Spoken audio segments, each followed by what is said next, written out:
اللہ اللہ اللہ اللہ اللہ اللہ اللہ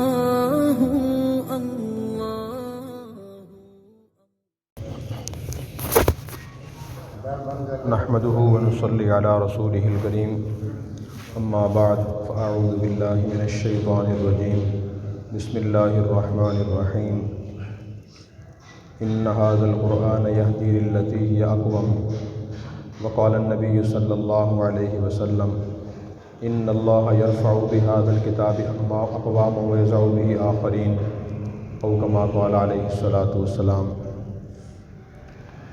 میرے محترم بھائیوں اور دوستو، یہ ہمارے لیے خوشی کا موقع ہے کہ ہم ایسی مجلس میں شامل ہیں جو ختم قرآن کی مجلس ہے۔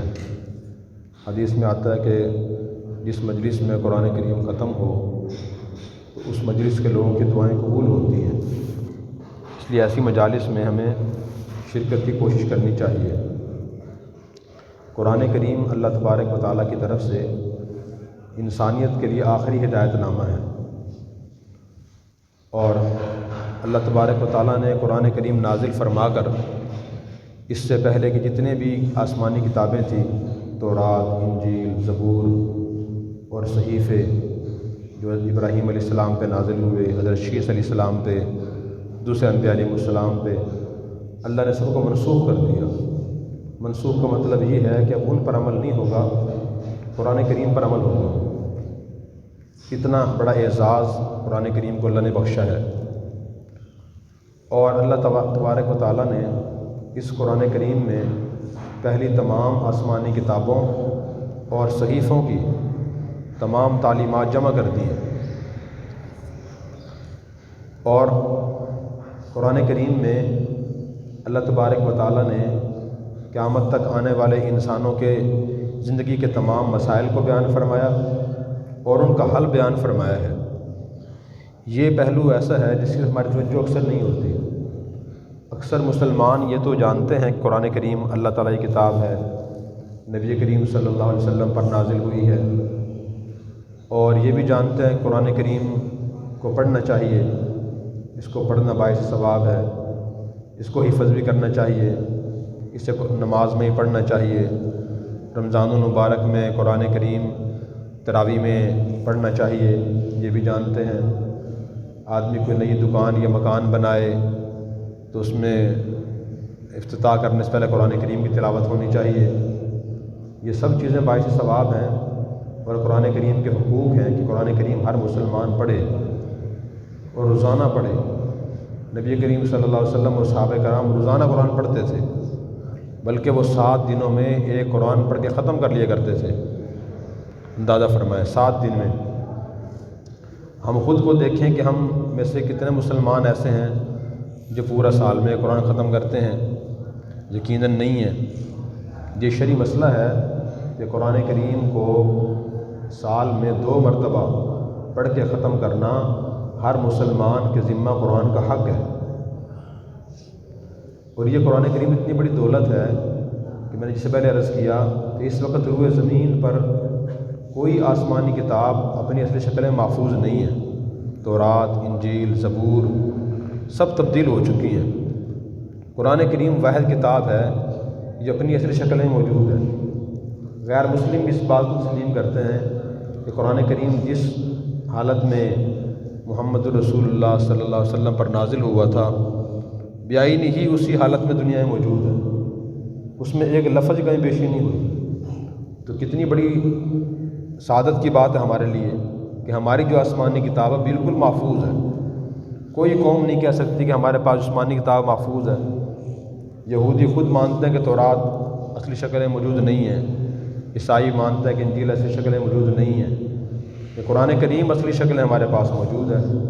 تو ہمیں اس کی ایک تو یہ قدر کرنی چاہیے کہ روزانہ ہم اس کی تلاوت کریں، دوسرا یہ کہ اس پر ہم اس کو سمجھنے کی کوشش کریں،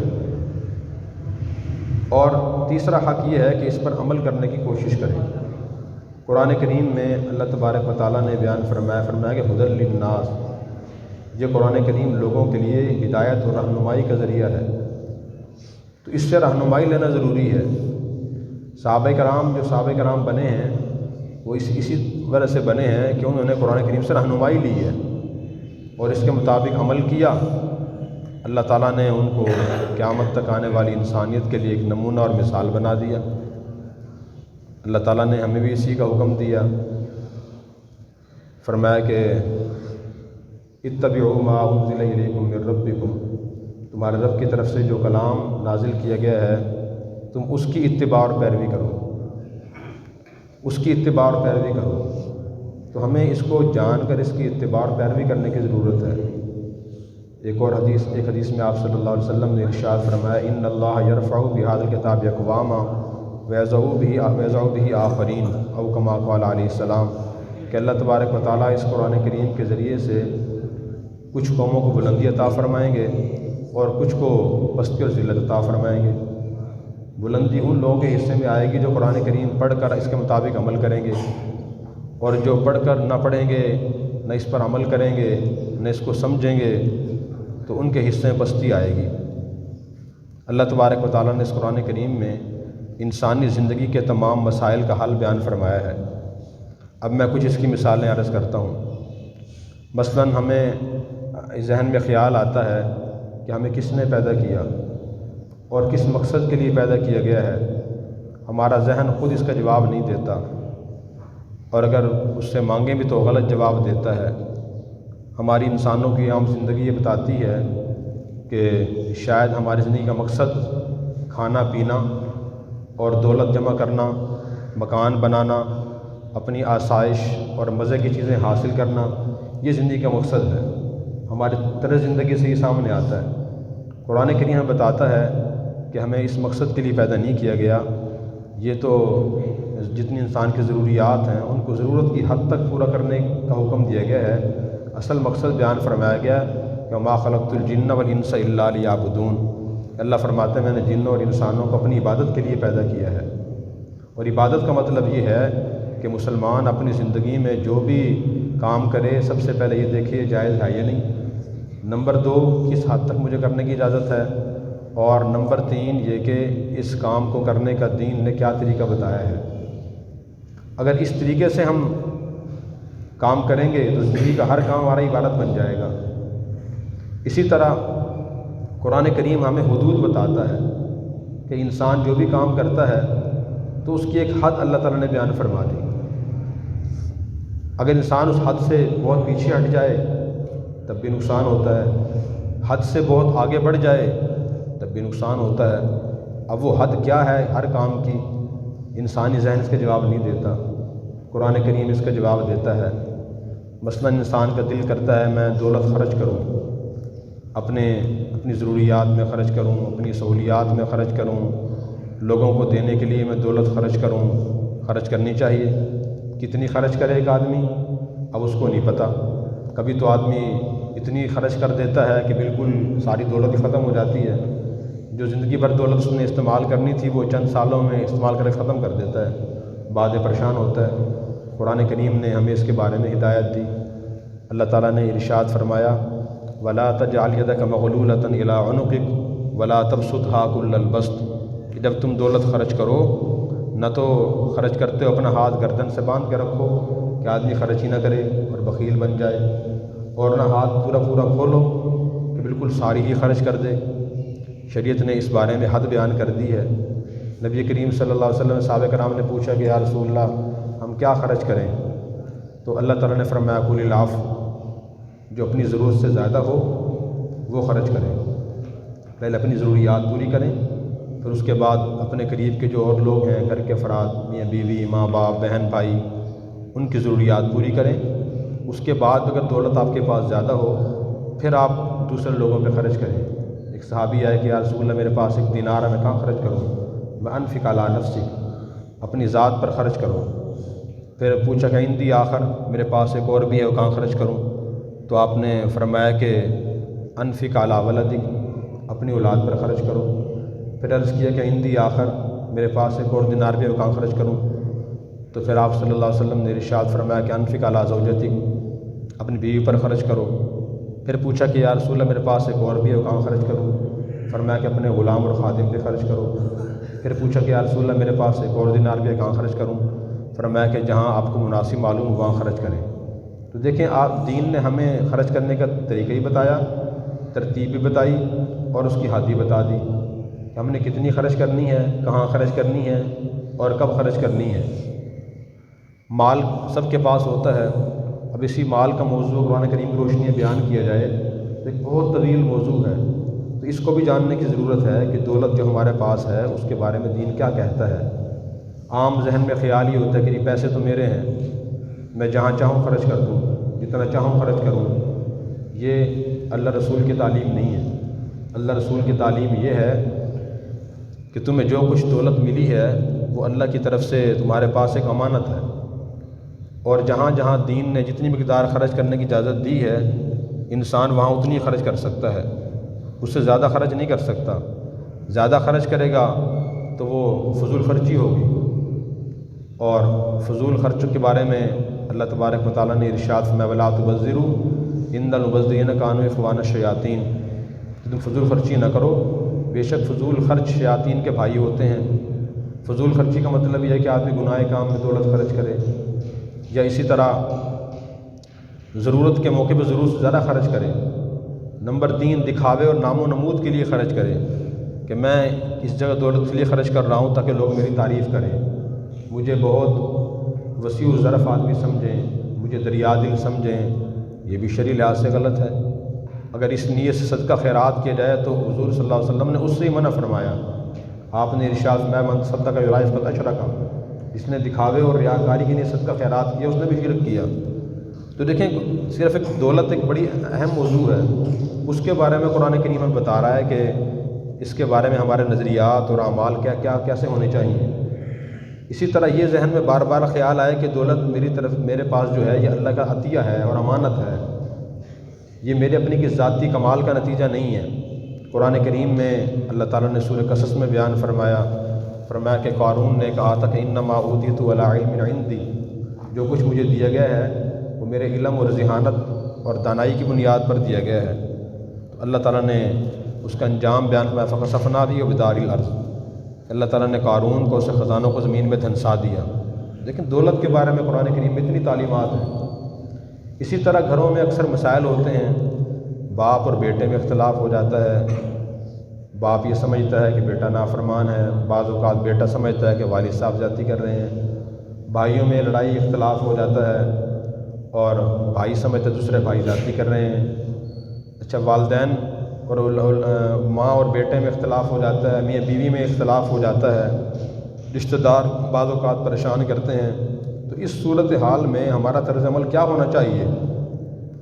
تو ایک تو طرز عمل یہ کہ آدمی نے ذہن سے خود کوئی فیصلہ کر لے کہ میں نے سب کے خلاف کارروائیاں کرنی ہیں۔ دوسرا طریقہ یہ ہے کہ آدمی قرآن سے پوچھے کہ اللہ فرما رہے ہیں ہدی للناس، لوگ رہنمائی کے لیے بھیجا گیا ہے، قرآن سے پوچھے کہ میں کیا کروں۔ قرآن کریم میں اللہ تبارک و تعالیٰ نے سارے نمونے ساری مثالیں بیان فرما دی۔ سورہ مریم میں ہم دیکھیں تو حضرت ابراہیم علیہ السلام اور ان کے بت پرست والد کا تذکرہ ہے۔ اللہ تعالیٰ نے نبی کریم صلی اللہ علیہ وسلم کو فرمایا کہ وَاذْكُرْ فِي الْكِتَابِ إِبْرَاهِيمَ إِنَّهُ كَانَ صِدِّيقًا نَبِيًّا إِذْ قَالَ لِأَبِيهِ يَا أَبَتِ لِمَ تَعْبُدُ مَا لَا يَسْمَعُ وَلَا يُبْصِرُ وَلَا يُغْنِي عَنكَ شَيْئًا۔ ابراہیم علیہ السلام کے والد بت پرست بھی تھے، بت ساز بھی تھے، بت فروش بھی تھے، اور ان کے گھر میں حضرت ابراہیم علیہ السلام پیدا ہو گئے جن کی نسل میں ہزاروں انبیاء علیہ السلام تشریف لائے۔ تو ابراہیم علیہ السلام اللہ کے نبی تھے۔ نبی کا کام یہ ہوتا ہے کہ وہ لوگوں کو صحیح راستے کی طرف بلائے، غلط نظریات سے غلط کاموں سے منع کرے۔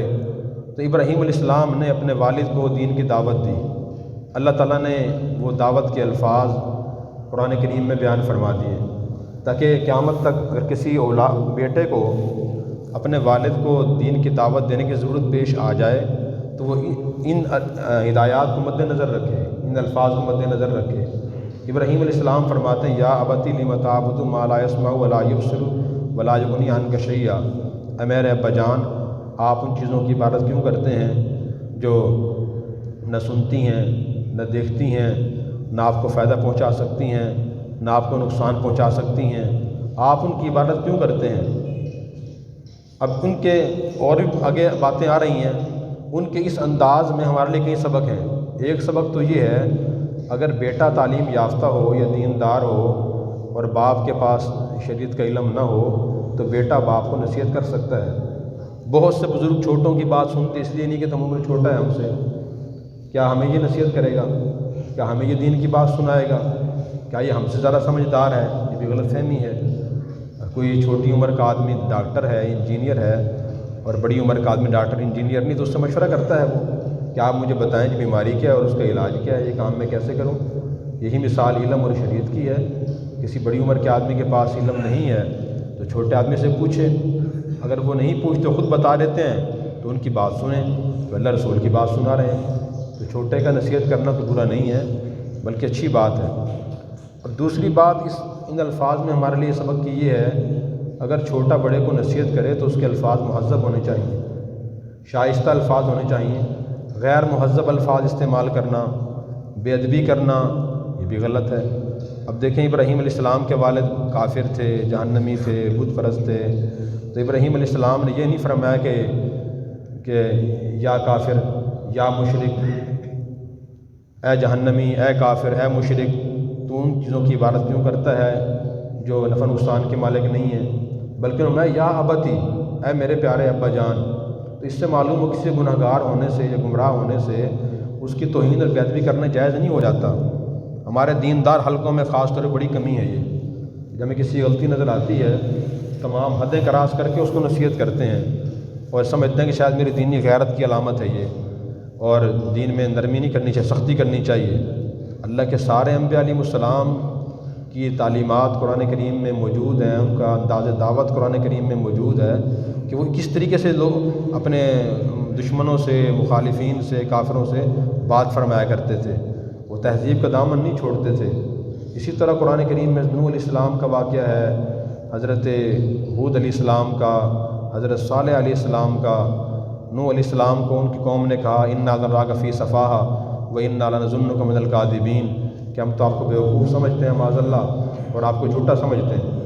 تو نوح علیہ السلام نے کیا جواب دیا؟ یا قوم لیس بی صفاحہ ولکنی رسول من رب العالمین، اے میری قوم میں بیوقوف نہیں ہوں، میں تو رب العالمین کا رسول ہوں، یہ جواب دیا۔ تو اس میں بھی سبق ہے ہمارے لیے، جب کسی کو نیکی کی بات کہیں، نصیحت کریں تو مہذب الفاظ استعمال کریں۔ اگر ہم غیر مہذب الفاظ استعمال کریں گے اور دینی بات کہتے مقصد صرف غصہ نکالنا ہوگا تو اس سے بجائے فائدے کا نقصان ہوگا۔ حضرت علامہ شبیر احمد عثمانی رحمۃ اللہ علیہ دارالعلوم دیوبند کے مفسر اور بہت بڑے محدث گزرے ہیں، تو انہوں نے فرمایا کہ جب بھی کوئی کسی کو نیکی کی بات کہے تو 3 باتوں کا خیال کرنا ضروری ہے۔ پہلی بات یہ ہے کہ آدمی کی نیت حق ہونی چاہیے، نیت یہ ہو کہ یہ جس کو میں نیک بات کہنا چاہتا ہوں یہ میرا مسلمان بھائی ہے تو یہ نیک کام کرنا شروع کر دے، جیسے گناہ سے میں منع کرنا چاہتا ہوں وہ گناہ چھوڑ دے، نیت ٹھیک ہو۔ نیت اس کو ڈانٹنے کی، بے عزت اور رسوا کرنے کی نہیں ہونی چاہیے۔ دوسری بات انہوں نے فرمائی کہ آدمی کا طریقہ بھی حق ہونا چاہیے۔ وہ طریقہ حق یہ ہے کہ آدمی نرمی سے کہے اور علیحدگی میں کہے۔ اگر سب کے سامنے کہے تو نام لے کر نہ کہے، اگر سب کے سامنے کہہ رہا ہے اور نام لے کہہ رہا ہے تو پھر اس کا مطلب یہ اس کا طریقہ صحیح نہیں ہے جو دین نے بتایا ہے، اس سے بجائے فائدے کا نقصان ہوگا۔ اور تیسری بات انہوں نے فرمائی کہ بات بھی حق ہونی چاہیے۔ جس بات کو کہنے والا نیکی کی بات سمجھ رہا ہے یا گناہ کی بات سمجھ رہا ہے، پہلے تسلی کر لے، تحقیق کر لے کہ بات باقی یہ نیکی اور گناہ کی ہے یا نہیں۔ بعض دفعہ آدمی کم علمی کی وجہ سے گناہ کو نیکی گناہ سمجھ بیٹھتا ہے۔ اگر انہوں نے فرمایا کہ جب بھی ان 3 باتوں کا خیال کر کے کسی کو نیکی کی بات کہی جائے گی تو اس کا اثر لازماً ہوگا، فوری نہ ہو، کوئی دیر سے ہو جائے گا۔ لیکن جہاں بھی تم دیکھو کہ کسی شخص نے کوئی نیکی کی بات کہی یا گناہ سے منع کیا اور لڑائی شروع ہو گئی تو یقیناً اس نے ان 3 باتوں میں سے کم از کم کسی ایک بات کا خیال نہیں کیا ہوگا۔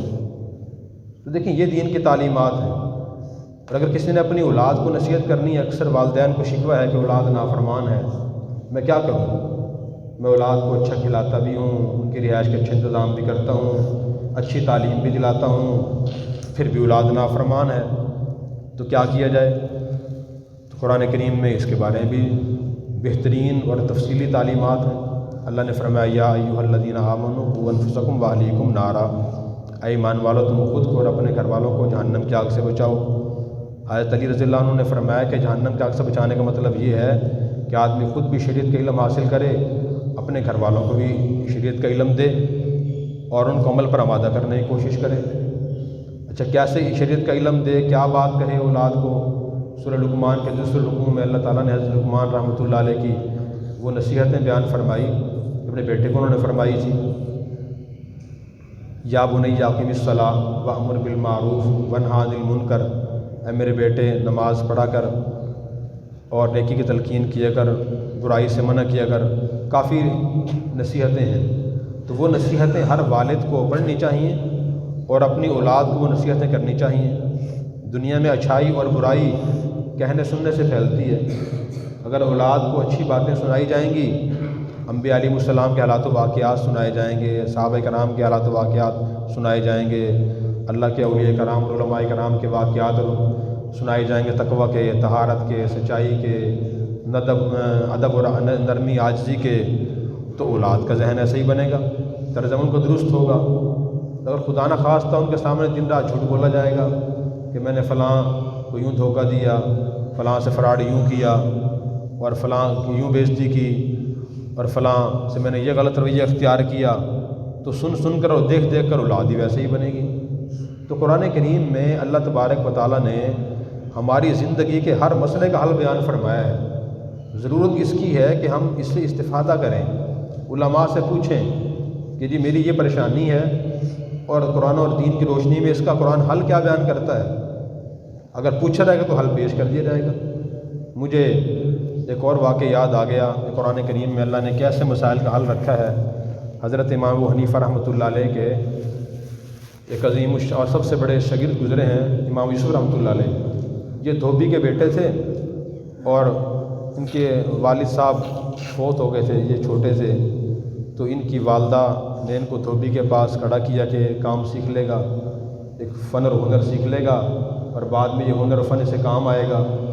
تو یہ جب دھوبی کے پاس پڑھنے جاتے تھے تو راستے میں امام ابو حنیفہ رحمۃ اللہ علیہ کا تعلیمی حلقہ ہوتا تھا، وہاں بیٹھ جایا کرتے تھے۔ ان کو دین کی باتیں اچھی لگتی تھی، یہ دھوبی کے پاس جانے کے بجائے وہیں بیٹھ جایا کرتے تھے۔ تو ان کی والدہ نے شکایت کی کہ جی وہ بچہ آپ کا آتا نہیں، چھٹیاں بہت کرتا ہے۔ تو ان کی والدہ نے پھر تلاش کرنا شروع کیا، دیکھا تو کہ یہ امام صاحب کے حلقہ درس میں بیٹھے تھے، ان کو پکڑ کے وہاں چھوڑ آئی دھوبی کے پاس۔ تو ان جو واقعہ بیان کرنا چاہتا ہوں وہ یہ ہے کہ پھر یہ پڑھتے رہے، تعلیم حاصل کرتے رہے اور اتنی تعلیم حاصل کی کہ یہ بہت بڑے عالم بن گئے۔ ہارون الرشید نے اپنے زمانے میں دور خلافت میں، دور حکومت میں اپنی بیوی سے ناراض ہو کر اس نے قسم اٹھائی، اس نے کہا اگر رات میری سلطنت میں گزارے تو تجھے 3 طلاقیں ہیں۔ تو قسم تو اٹھا دی غصے میں اور پھر پریشان ہوئے۔ اس کی سلطنت بہت وسیع تھی، جہاز بھی اس زمانے میں نہیں تھے کہ اپنی حکومت کی حدود سے بیوی کو باہر نکال دیتا۔ سارا پریشانی میں گزری، صبح ہوئی بلکہ رات ہی کو اس نے اپنے قریبی علماء سے مشورہ کیا کہ میں نے یہ قسم اٹھا دی ہے، آپ مجھے بتائیں کہ اس کا حل کیا ہے۔ تو سب نے کہا جی کوئی حل نہیں ہے، رات سلطنت میں گزرے گی اور طلاق ہو جائے گی۔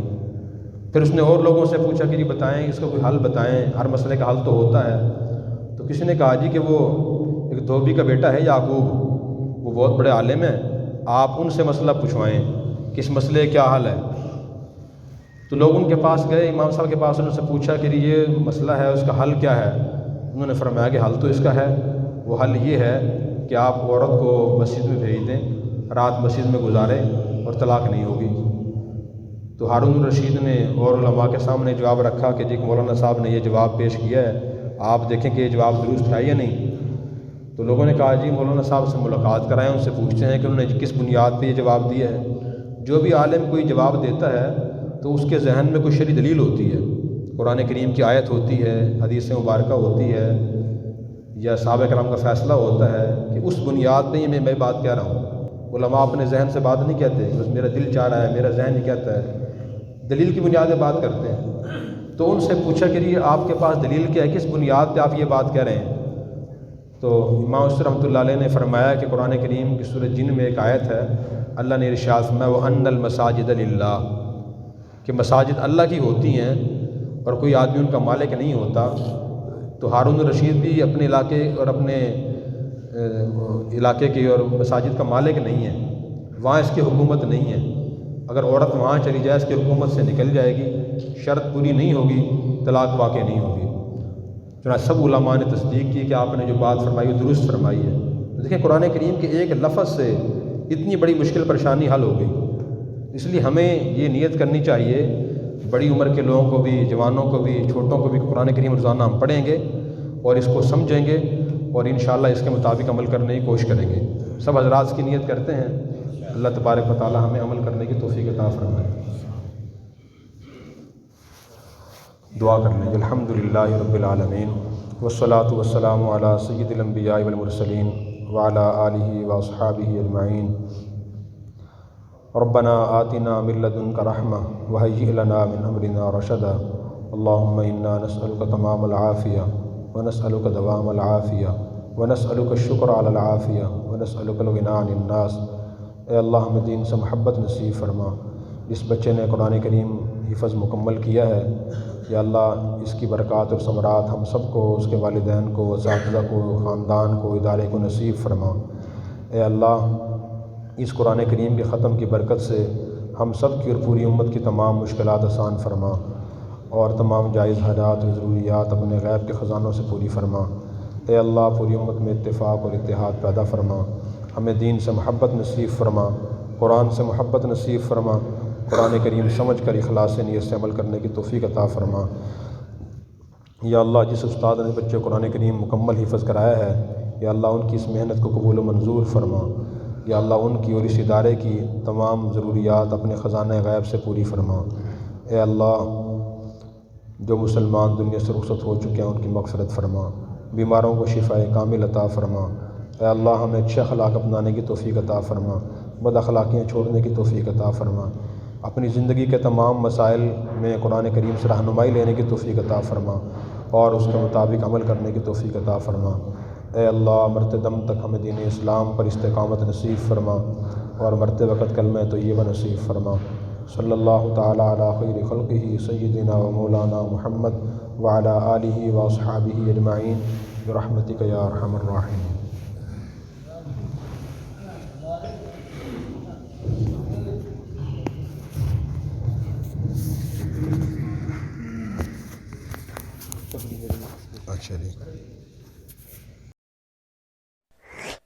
اور اگر آپ نے ابھی تک ہمارا چینل سبسکرائب نہیں کیا تو فوراً سبسکرائب کیجئے، ساتھ ہی بیل آئیکن پر کلک کریں تاکہ مزید آنے والی ویڈیو ہیں وہ آپ کو وقت پر ملتی رہیں۔